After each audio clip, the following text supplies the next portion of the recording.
Hello বন্ধুরা, আবার একটা নতুন ভিডিও নিয়ে চলে আসলাম। আশা করি তোমরা সকলেই ভালো আছো। তো আমি আহমেদাবাদে আবার চলে এসেছি বাড়ি থেকে। তো এসছি রবিবার দিন দুপুর পর্যন্ত, এর আগের দিন ভিডিও শেয়ার করেছিলাম। আর আজকে যেটা দেখছো এটা হচ্ছে রবিবার দিন সন্ধ্যাবেলার থেকে ভিডিওটা আবার আমি কন্টিনিউ করছি। তো রাত্রেবেলা তো কিছু একটা বানাতে হবে। দুপুরবেলা তো বাড়িতে এসে আমরা ওই 4টে বেজে গেছিলো, তখন একটু সিদ্ধ ভাত করে খেয়েছিলাম। তো রাত্রেবেলার জন্যে দেখো, এটা হচ্ছে আমি নিয়ে এসেছি ফুলকপি। এটাও হচ্ছে আমার বাবার জমিতে হয়েছিল সেই ফুলকপি। কিছু সবজি আমি নিয়ে এসেছি ওখান থেকে। তো ভাবলাম ঘরে তো তেমন কিছু নেই, তো ফুলকপি আর একটু ডিম দিয়ে রাত্রের জন্য একটু তরকারি বানিয়ে নিচ্ছি। আর এই দেখো, ভাতও আমার প্রায় হয়ে গেছে। তো এটা না বানালে রাত্রের খাওয়া মানে কি খাবো। দুপুরে তো সিদ্ধ ভাত খেয়েছি, আর খেতে সত্যি ভালো লাগছে না। তো কিছু একটু টেস্টি না হলে মুখে ভালো লাগবে না, সেই জন্য ভাবলাম একটু কষা কষা করে ডিমের তরকারিটাই বানাই, যেটা খেতে ভালো লাগবে। তো সেই মতোই রাত্রে তরকারিটা বানিয়ে নিচ্ছিলাম। আর একটা জায়গা থেকে আসার পরে, জানো না বন্ধুরা, দুদিন ধরে ট্রেন জার্নি করার পর মনে হচ্ছে না, মানে এখনও মনে হচ্ছে গা হাত পা না মনে হচ্ছে সেই যেন কাঁপছে, মনে হচ্ছে ট্রেনের মধ্যেই বসে আছি। তো এই জিনিসটা কাটাতে আজকে রাত্রে ঘুমটা ভালো হওয়াটা খুব দরকার, না হলে এই জিনিসটা কাটবে না। তো যারা ট্রেনে 2-3 দিন জার্নি করো তারা অবশ্যই জানবে। তো দেখো বন্ধুরা, আমি অনেক কিছুই নিয়ে এসেছি। তার মধ্যে দেখো, এই একটা হচ্ছে ওই যে ফুটো ফুটো যে ডিশগুলো থাকে না, তো এটা আমার মা কিনে দিয়েছে। এটা আমার একটা দরকার ছিল, মাকে বলেছিলাম, তো মা এটা কিনে রেখেছিল। দেখো কেমন হয়েছে অবশ্যই জানিও। তো আমার তো খুব পছন্দ হয়েছে। তো এটা আবার পরের দিন সকাল থেকে ভিডিও করছি। তো দেখো, এদিকে চারিদিকে একটা একটা করে লাগেজ খালি করছি। প্রচুর পরিমাণে জিনিস ভরে গেছে ঘরে। তো কিছু কাচতে হবে, সেইগুলোকে আলাদা করছি। আর এই যে ট্রলিটা না বন্ধুরাই, দেখো এই ট্রলিটায় করে আমি সমস্ত যা যা জিনিস মানে এখানে পাই না সেই জিনিসগুলো আমি ওখান থেকে নিয়ে আসি। তো দেখো পুরো ভর্তি। ওই যে বড়ি দেখছো, এটা হচ্ছে মধু।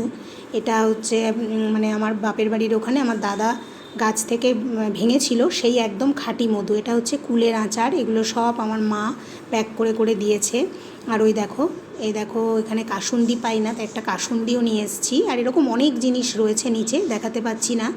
আর এই যে থিন অ্যারারুট বিস্কিটটা পাওয়া যায় না, ওটাও আমি নিয়ে এসেছি। তো এরকম প্রচুর জিনিস এসছে। তো দেখো, আজকে সকালে এইসব করতে করতে সকালের খাবারে আর বিশেষ কিছু বানানোর সময় হয়নি, তাই একটু সিদ্ধ ভাত আর ঘি নিয়ে বসে পড়েছি। আলু সিদ্ধ ঘি দিয়ে খেয়ে নেব। আর এই যে গাওয়া ঘি, যেটা আর কি খুব কড়া পাকের, এটা কিন্তু এখানে পাওয়া যায় না। তো এটাও আমি এই বড় বোতলে করে মানে পুরো এক কৌটো কিনে নিয়ে চলে আসি কলকাতা থেকেই। তো আমি যেখানে থাকি সেখানে এই ঘিটা খুব ভালো পাওয়া যায় কলকাতায়। তো সেইখান থেকে আমি এই ঘিটা নিয়ে আসি যখনই যাই। তো এই ঘিটা আবার আমাদের 6 মাস চলে যায় না। শুধু এই ঘিটা দিয়ে আমাদের চলে না, এর সাথেও আমি আমুল ঘিটাও ব্যবহার করি, কিন্তু যখন ভাতে খাই তখন এই ঘিটাই খাই আর কি। তো সাথে ছিল চাল কুমড়ো ভাজা। সকালবেলা হাজব্যান্ডকে চাল কুমড়ো ভাজা রুটি দিয়েছিলাম। তো চলো সকালের খাওয়াটাও সেরে নিলাম। এই দেখো বন্ধুরা, এটা হচ্ছে রবিবার রাত্রে আমার হাজব্যান্ড বাড়ি এসে টাইম নষ্ট না করে, কারণ অনেক কাচার আছে, তো ও রাত্রেবেলায় এতটা জামা কাপড় কেচে দিয়েছিল। এবার সকালবেলা এখন বাজে ওই 10টা মতো, আমি এখন এসে ব্যালকনিতে দেখতে এসেছি সমস্ত জামা কাপড়, এমনকি জিন্সের প্যান্ট সমস্ত কিছু শুকিয়ে গেছে। এখানে এতটাই তাপ যে রাত্রে তুমি যদি মেলে দাও সকালবেলা সব জিনিস পুরোপুরি শুকিয়ে যায়। তো বন্ধুরা দেখো, তারপর দুপুরে রান্না শুরু করে দিয়েছি।